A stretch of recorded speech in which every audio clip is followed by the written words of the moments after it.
नमस्कार दोस्तों, स्वागत है फिर से एक नई वीडियो में। दोस्तों, आज का जो टॉपिक है भारतीय राज्य व्यवस्था का, जिसमें से हम देखेंगे चैप्टर जो है भारत का संवैधानिक इतिहास। ठीक दोस्तों, और यह भारतीय राज्य व्यवस्था का पहला वीडियो है और इससे पहले हमने हिस्ट्री का वीडियो अपलोड करते आ रहे हैं। अगर आप उस वीडियो को नहीं देखे हैं तो डिस्क्रिप्शन में लिंक मिल जाएगा, आप वहां से जाके देख सकते हैं। या दोस्तों, चैनल के आप प्लेलिस्ट में जाकर कई सब्जेक्ट का वीडियो आप शुरू से लास्ट तक देख सकते हैं। जियोग्राफी का जो है सभी वीडियो अपलोड कर दिया गया है। अगर आप नहीं देखे हैं तो डिस्क्रिप्शन में लिंक मिल जाएगा या चैनल के प्लेलिस्ट में जाकर आप खुद से वीडियो देख सकते हैं। और दोस्तों, पीडीएफ को डाउनलोड करने के लिए डिस्क्रिप्शन में टेलीग्राम चैनल का लिंक दिया गया है, आप वहां से डाउनलोड कर सकते हैं। अगर दोस्तों टेलीग्राम चैनल का जो लिंक दिया गया वह काम नहीं कर रहा है तो आप अपने टेलीग्राम में जाइए, वहाँ सर्च कीजिए टेस्ट वाला, कि सर्च कीजिए टेस्ट वाला 22-32-24। ठीक, टेस्ट वाला 22-32-24 सर्च कीजिए, उसके बाद आप पीडीएफ को डाउनलोड कर सकते हैं। ठीक दोस्तों, चलिए वीडियो को शुरू करते हैं आज का। तो इसमें पहला क्वेश्चन कह रहा दोस्तों कि डॉक्टर बी.आर. अम्बेडकर और महात्मा गांधी के मध्य जो 1932 में समझौता हुआ था उसका प्रावधान क्या था।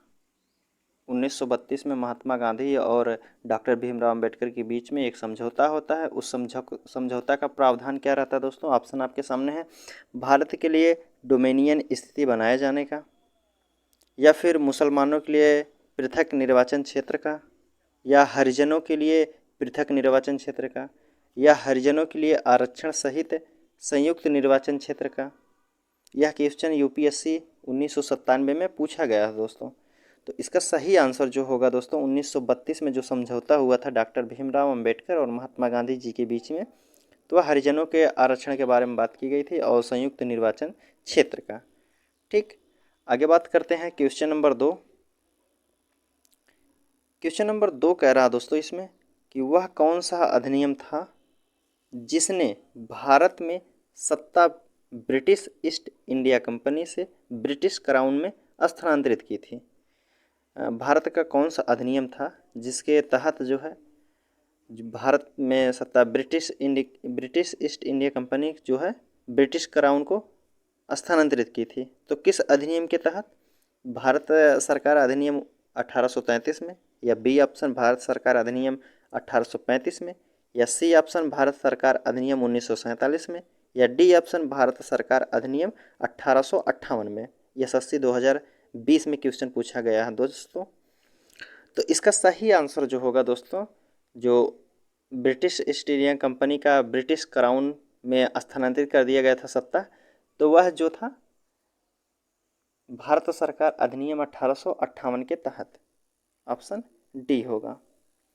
आगे बात करते हैं तो कह रहा है निम्नलिखित में से किस अधिनियम द्वारा भारत के गवर्नर जनरल को अध्यादेश जारी करने की शक्ति प्रदान की गई है?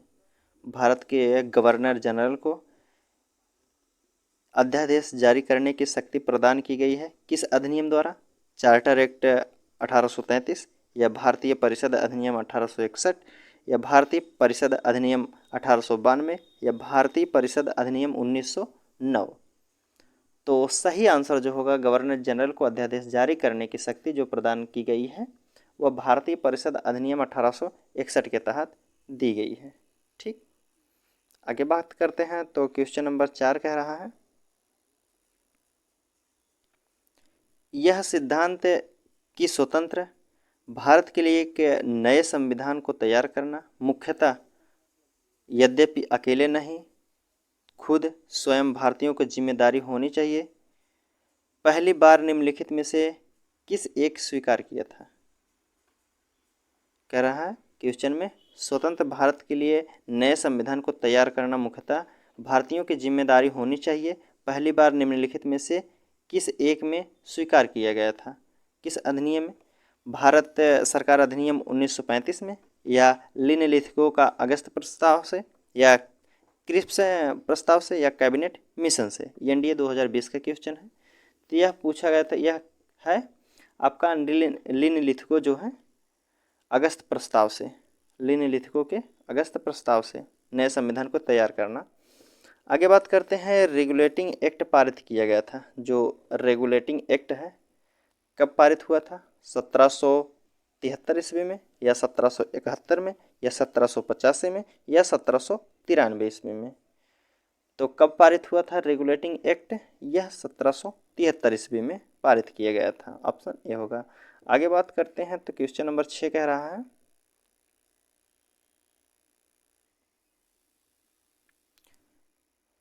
भारत के गवर्नर जनरल को किस एक्ट के द्वारा अपनी समिति के निर्णय को अस्वीकार करने का अधिकार है? भारत के गवर्नर जनरल को किस एक्ट के द्वारा अपनी समिति के निर्णय को अस्वीकार करने का अधिकार मिला है? तो 1773 का रेगुलेटिंग एक्ट, या फिर 1784 का पिट इंडियन एक्ट, या फिर 1786 का अमेंडमेंट एक्ट, या फिर 1813 का चार्टर एक्ट? तो सही आंसर क्या होगा दोस्तों? तो सही आंसर जो होगा दोस्तों 1786 का अमेंडमेंट एक्ट द्वारा। आगे बात करते हैं, कह रहा महारानी विक्टोरिया को भारत की समाग्री नियुक्त किया गया था। जो महारानी विक्टोरिया को भारत की समाग्री नियुक्त किया गया था, कब किया गया था? 1885 में, या 1875 में, या 1876 में, या 1858 में? तो कब किया गया था महारानी विक्टोरिया को? यह 1876 में किया गया था। ऑप्शन सी होगा। आगे बात करते हैं, क्वेश्चन नंबर 8 कह रहा है, समाग्री विक्टोरिया ने 1858 की घोषणा में भारतीयों को बहुत सी चीज़ें दिए जाने का आश्वासन दिया था। निम्न आश्वासनों में से कौन सा ब्रिटिश शासन ने पूरा किया था? जो विक्टोरिया थी 1858 में बहुत घोषणाएं की थी कि भारतीयों को बहुत सी चीज़ें दिया जाने का आश्वासन दिया था उसमें, लेकिन किन बातों को उसने पूरा किया था? रियासतों को हड़पने की नीति समाप्त कर दी जाएगी, या फिर देसी रजवाड़ों की यथास्थिति बनाए रखी जाएगी, या भारतीय व यूरोपीय सभी प्रजा को समान व्यवहार मिलेगा, या भारतीयों के सामाजिक व धार्मिक विश्वासों में कोई हस्तक्षेप नहीं करेगा? तो जो रानी विक्टोरिया है, और उन्होंने एक आश्वासन को पूरा किया था, इनमें से यह है देसी रजवाड़ों की यथास्थिति बनाई रखी जाएगी। क्या होगा? ऑप्शन बी होगा।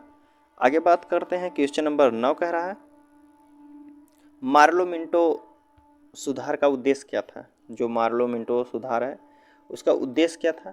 पृथक निर्वाचन प्रणाली, या फिर भारतीयों की भागीदारी बढ़ाना, या फिर युद्ध में सहयोग हेतु तैयार करना, या पूर्ण स्वतंत्रता देना? तो मार्लो मिंटो का जो उद्देश्य था वह पृथक निर्वाचन प्रणाली का था। क्या था? पृथक निर्वाचन प्रणाली। ऑप्शन ए होगा। आगे बात करें तो कह रहा मार्लो मिंटो सुधार बिल किस वर्ष पारित हुआ था? मार्ले मिंटो जो सुधार बिल है किस वर्ष पारित हुआ था? 1905 में, 1909 में, या 1911 में, 1920 में? तो मार्लो मिंटो सुधार जो है यह 1909 में पारित हुआ था। ठीक, और इसका उद्देश्य था पृथक निर्वाचन प्रणाली। आगे बात करते हैं, अगला क्वेश्चन 11 नंबर का क्वेश्चन कह रहा मुसलमानों के लिए अतिरिक्त निर्वाचन मंडल प्रारंभ में किसके द्वारा लाया गया था? जो मुसलमानों के लिए अतिरिक्त निर्वाचन मंडल था वह किसके द्वारा लाया गया था? क्रिप्स मिशन 1942, या मार्लो मिंटो सुधार 1909 में, या मॉन्टेगो चेम्सफोर्ड जो है 1919 में, या भारत सरकार अधिनियम 1935 के द्वारा? तो सही आंसर जो होगा मुसलमानों के लिए अतिरिक्त निर्वाचन मंडल का जो आरंभ किया गया था वह जो है मार्लो मिंटो सुधार 1909 के तहत किया गया था। ठीक, क्या होगा? ऑप्शन कौन सा होगा हमारा? तो ऑप्शन बी होगा। आगे बात करते हैं तो क्वेश्चन नंबर 12 कह रहा 1909 में इंडियन काउंसिल एक्ट के किस बात की व्यवस्था की गई थी? जो 1909 में इंडियन काउंसिल एक्ट के किस बात की व्यवस्था की गई थी? ऑप्शन आपके सामने द्वैध शासन प्रणाली की, या सांप्रदायिक प्रतिनिधित्व की, या संघीय व्यवस्था की, या प्रांतीय व्यवस्था की। तो सही आंसर जो होगा आपका यह होगा सांप्रदायिक प्रतिनिधित्व की। आगे बात करते हैं। तो क्वेश्चन नंबर 13 कह रहा है मॉन्टेग्यू चेम्सफोर्ड सुधार में प्रावधानों का सार क्या था। प्रावधानों का उद्देश्य क्या था? राज्यों की स्वसत्ता, या फिर प्रांतों में दोहरा शासन, या फिर हिंदू मुस्लिम हेतु अलग अलग निर्वाचन व्यवस्था, या राज्यपालों के वीटो की शक्ति। तो सही आंसर जो होगा, तो मॉन्टेग्यू चेम्सफोर्ड का जो प्रावधानों का सार था, उद्देश्य था, वह प्रांतों के में दोहरा शासन का था। उसका उद्देश्य था प्रांतों में दोहरा शासन हो। आगे बात करते हैं। तो 14 नंबर क्वेश्चन कह रहा है 1946 का कैबिनेट मिशन 3 मंत्रियों से गठित था, निम्नलिखित में से कौन इसका सदस्य नहीं था। 3 मंत्री थे और एक इनमें से कौन नहीं था? लॉर्ड पैथिक लॉरेंस, या सर स्टैडफोर्ड क्रिप्स, या फिर एबी अलेक्जेंडर, या लॉर्ड एमरी। तो इनमें से कौन नहीं था दोस्तों कैबिनेट मिशन में शामिल? तो जो लॉर्ड एमरी हैं यह शामिल नहीं थे। ठीक, बाकी तीनों यह शामिल थे, Lord Pethick Lawrence, A B Alexander और सर स्टैडफोर्ड क्रिप्स। आगे बात करते हैं। तो कह रहा है 15 नंबर क्वेश्चन है कैबिनेट मिशन योजना के किस विषय में कौन सा सही नहीं है। जो कैबिनेट मिशन है योजना के किस विषय में कौन सा सही नहीं है? प्रांतीय समूहीकरण, या फिर भारतीय सदस्यों वाला अंतरिम मंत्रिमंडल, या पाकिस्तान की स्वीकृति, या संविधान निर्माण का अधिकार। क्वेश्चन एक बार फिर से देखिएगा। कैबिनेट मिशन योजना के विषय में कौन सा सही नहीं है? कैबिनेट मिशन की योजना में कौन सा विषय सही नहीं है? तो इनमें से कौन सा सही नहीं होगा दोस्तों? पाकिस्तान की स्वीकृति। ऑप्शन क्या होगा? ऑप्शन सी, पाकिस्तान की स्वीकृति नहीं थी शामिल। आगे बात करते हैं। तो क्वेश्चन नंबर कह रहा है 16 का भारत का संविधान लागू होने तक स्वतंत्रता के पश्चात इसका शासन किसके अंतर्गत चलाया गया था? जो भारत का संविधान लागू होने तक स्वतंत्रता के पश्चात इसका शासन जो है किसके अंतर्गत चलाया गया था? भारतीय नेताओं के परामर्श से, कानून द्वारा, या फिर इंग्लैंड के संविधान के अनुसार, या 1935 के भारत सरकार अधिनियम के अनुसार, या उपयुक्त में से कोई नहीं। तो सही आंसर जो होगा दोस्तों, जो भारत का संविधान लागू होने तक जो चला था शासन, वह 1935 के भारत सरकार अधिनियम के अनुसार चलाया गया था। ऑप्शन सी होगा। आगे बात करते हैं। तो 17 नंबर क्वेश्चन कह रहा है भारतीयों को वर्ष 1947 में सार्वभौम सत्ता सौंपने की योजना निम्न में से किस नाम से जानी गई? जो भारतीयों को 1947 में सार्वभौम सत्ता सौंपने की योजना जो थी किस नाम से जानी गई? डूरंड योजना, मार्लो मिंटो योजना, या फिर माउंटबेटन योजना, या वेवेले योजना। तो सही आंसर जो होगा दोस्तों यह माउंटबेटन योजना के नाम से जाना गया था। आगे बात करते हैं। तो कह रहा है कौन सुमेलित नहीं है? कौन सुमेलित नहीं है? मार्लो मिंटो सुधार, सांप्रदायिक प्रतिनिधित्व। सही है, क्या होगा? मार्लो मिंटो जो सुधार है, मार्लो मिंटो सुधार सांप्रदायिक प्रतिनिधित्व है। भारत सरकार अधिनियम 1935 स्वशासन के लिए था। ठीक, और बात करें कैबिनेट मिशन तो संविधान सभा का गठन किया गया था। और साइमन कमीशन, तो साइमन कमीशन नहीं था। यह बात गलत है। आगे बात करते हैं। 19 नंबर का क्वेश्चन कह रहा है भारत शासन अधिनियम 1919 के अंतर्गत विधायिका का अंतिम निर्वाचन किस वर्ष में किया गया था? भारत शासन अधिनियम 1919 के अंतर्गत विधायिका का जो अंतिम निर्वाचन हुआ था वह किस वर्ष किया गया था? 1930 में, 1934 में, 1945 या फिर 1947 में। यह क्वेश्चन MPPCS 2020 में पूछा गया है। तो अंतिम निर्वाचन कब हुआ था दोस्तों? तो अंतिम निर्वाचन जो हुआ था 1945 में हुआ था। ऑप्शन सी होगा। आगे बात करते हैं। क्वेश्चन नंबर 20 कह रहा है अखिल भारतीय महासंघ स्थापित करने का प्रावधान जो शामिल किया गया था। अखिल भारतीय महासंघ स्थापित करने का प्रावधान शामिल किया गया था, किस अधिनियम के द्वारा शामिल किया गया था? भारत सरकार अधिनियम 1935 में, या फिर अगस्त प्रस्ताव 1940 में, या भारत सरकार अधिनियम 1919 में, या कैबिनेट मिशन प्रस्ताव 1946 में। यह भी क्वेश्चन यूपी पीसीएस 2013 में पूछा गया है दोस्तों। तो अखिल भारतीय महासंघ जो स्थापित किया गया है वह भारत सरकार अधिनियम 1935 में शामिल किया गया है। ऑप्शन ए होगा। आगे बात करते हैं, तो कह रहा है निम्न में से किस अधिनियम में ने केंद्र में वैध शासन प्रणाली को स्थापित किया था? क्वेश्चन कह रहा है निम्नलिखित में से किस अधिनियम ने केंद्र में द्वैध शासन प्रणाली को स्थापित किया था? भारत शासन अधिनियम 1935, या भारत शासन अधिनियम 1919, या फिर भारत परिषद अधिनियम 1909, या भारत परिषद अधिनियम 1892 में। तो द्वैध शासन प्रणाली जो स्थापित की गई थी वह भारत शासन अधिनियम 1935 के तहत स्थापित की गई थी। ऑप्शन ए होगा दोस्तों। चलिए आगे क्वेश्चन देखते हैं।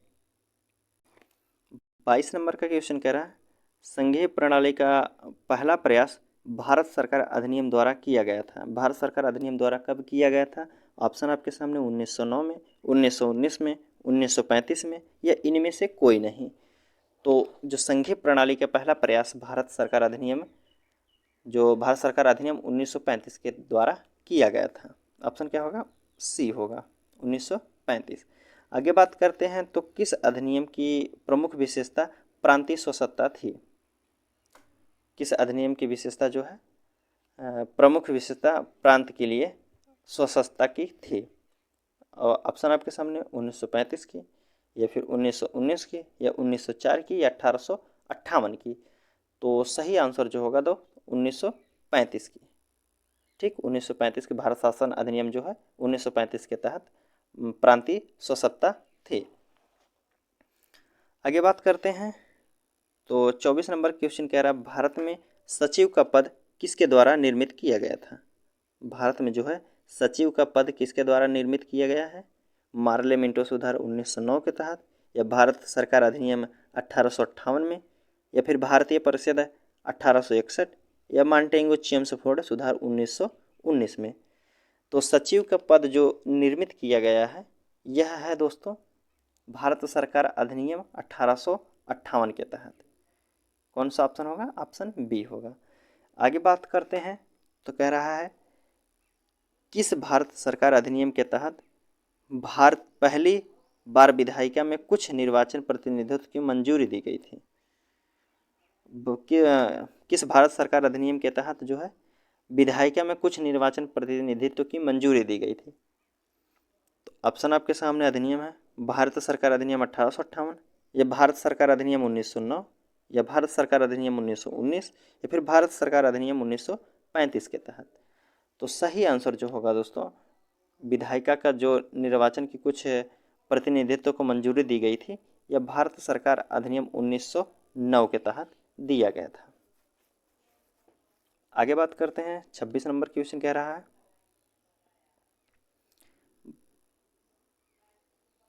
भारत शासन अधिनियम 1935 द्वारा स्थापित संघ में अवशिष्ट शक्तियाँ किसे दी गई थी? जो 1935 का भारत शासन अधिनियम है उसकी जो अवशिष्ट शक्तियाँ हैं वह किसे दी गई हैं? संघीय विधानमंडल को, या फिर गवर्नर जनरल को, या प्रांतीय विधानमंडल को, या प्रांतीय राज्यपालों को? यह क्वेश्चन यूपीएससी जो है 2018 में पूछा गया है। तो सही आंसर क्या होगा दोस्तों? जो भारत शासन अधिनियम 1935 का जो अवशिष्ट शक्तियां हैं वह गवर्नर जनरल को दिया गया है। किसको दिया गया? गवर्नर जनरल को। ऑप्शन बी होगा। आगे बात करते हैं, किस अधिनियम को मॉन्टेगो चेम्सफोर्ड सुधार के नाम से भी जाना जाता है? किस अधिनियम को जाना जाता है? भारत स्वतंत्रता अधिनियम 1947, या भारत शासन अधिनियम 1919, या फिर पिट्स इंडियन एक्ट जो 1784 में, या चार्टर एक्ट 1813 ईस्वी में? एसएससी 2019 का क्वेश्चन है। तो इसका सही आंसर जो होगा भारत शासन अधिनियम 1919 को माउंटेगो चेम्सफोर्ड के नाम से भी जाना जाता है। आगे बात करते हैं अगला क्वेश्चन की। अगला क्वेश्चन की बात करें दोस्तों, 28 नंबर का क्वेश्चन कह रहा है सूची 1 को सूची 2 से मिलाना है। तो चलिए मिलाते हैं। अगस्त प्रस्ताव, अगस्त की घोषणा कौन किया था? अगस्त घोषणा, अगस्त घोषणा की बात करें तो चलिए आगे देख लेते हैं। अगस्त प्रस्ताव की बात करें तो अगस्त प्रस्ताव जो है लॉर्ड लिनलिथगो ने लाया था, ठीक। और अगस्त संकलन की बात करें, संकल्प की बात करें, अगस्त संकल्प जो है यह महात्मा गांधी द्वारा लिया गया था, ठीक। और प्रत्यक्ष कार्यवाही दिवस जो है, प्रत्यक्ष कार्यवाही दिवस मोहम्मद अली जिन्ना द्वारा था। और अगस्त घोषणा जो है लॉर्ड मांटेंगू के द्वारा थी। तो हमारा कौन सा ऑप्शन सही होगा? पहले का जो है, पहले का दूसरा और दूसरे का पहला, पहले का दूसरा दूसरे का पहला, सिर्फ ए ऑप्शन में मिल रहा है दोस्तों। तो हमारा कौन सा ऑप्शन सही होगा? ए ऑप्शन सही है। आगे बात करते हैं, यह भी मिलान करना है। भारत सरकार अधिनियम 1919, पहले क्वेश्चन पढ़ लेते हैं। किस भारत सरकार अधिनियम के तहत पहली बार विधायिका में कुछ निर्वाचन प्रतिनिधित्व की मंजूरी दी गई थी? किस विधायिका में प्रतिनिधित्व की मंजूरी दी गई थी? तो पहले मिलान के लिए जिसको दोस्तों, भारत सरकार अधिनियम 1919 के तहत, भारत सरकार अधिनियम 1919 का जो है किसके लिए था? यह द्वैध शासन प्रणाली के थे, पहले का द्वैध शासन प्रणाली के लिए। और भारत सरकार अधिनियम 1935 का क्या उद्देश्य था? तो इसका उद्देश्य प्रांतीय स्वसत्ता का था। और मार्लो मिंटो सुधार जो 1909 में हुआ था, इसका उद्देश्य था सांप्रदायिक निर्वाचन। और 1861 की बात करें, भारत परिषद जो अधिनियम 1861 में था, इसका उद्देश्य था जो सती प्रथा का अंत करना था। सती प्रथा का अंत जो है 1861 के तहत। और भारत सरकार अधिनियम 1858 जो है ब्रिटिश शासन की शक्तियों में आया था। तो ऑप्शन कौन सा हमारा होगा? पहले का तीसरा, पहले का तीसरा ऑप्शन ए में नहीं है, सी में नहीं है, डी में नहीं है, ए में है। और देख लेते हैं दूसरे का पहला, दूसरे का पहला भी मिल रहा है। सी देख लेते हैं, सी का चौथा, सी का चौथा। डी की बात करें, डी का दूसरा, तो डी का दूसरा। ई की बात करें तो ई का पाँचवा। तो हमारा ऑप्शन जो होगा ऑप्शन बी सही होगा, ठीक। आगे बात करते हैं। तो दोस्तों हमारा क्वेश्चन यहीं समाप्त होता हुआ। चलिए आपसे मिलते हैं अगले वीडियो में। अगर कोई दिक्कत है दोस्तों तो आप कमेंट करके पूछ सकते हैं। और दोस्तों पीडीएफ डाउनलोड करने के लिए आप टेलीग्राम चैनल पर जाइए, वहाँ से पीडीएफ को डाउनलोड कर सकते हैं, ठीक। चलिए मिलते हैं आपसे अगले वीडियो में, तब तक के लिए धन्यवाद दोस्तों।